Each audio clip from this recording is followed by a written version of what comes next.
Cultural mining describes the process by which the most valuable parts of culture, by which we understand the arts, humanities and philosophy, are recovered and made useful for our own times.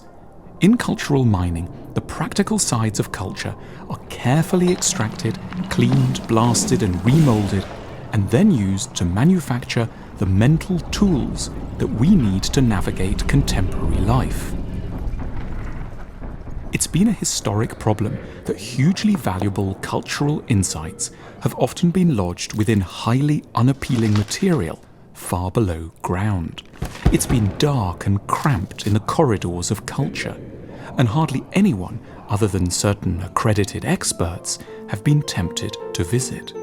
The material has been like metal in ore, entirely impractical in its raw state.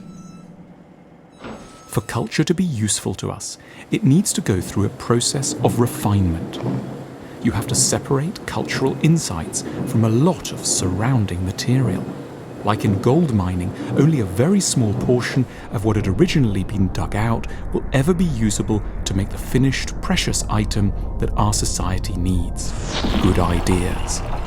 It's around this process of refinement that the big difference between the School of Life and standard universities becomes apparent. We're very grateful to these universities for digging the mine shafts and keeping open the tunnels, but we have a different project.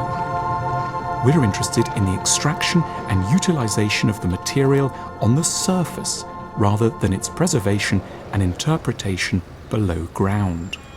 The idea of cultural mining is new and still feels a little weird, but it has a critical role to play in our world because at present lots of people don't, sadly, believe that culture has anything much to offer them.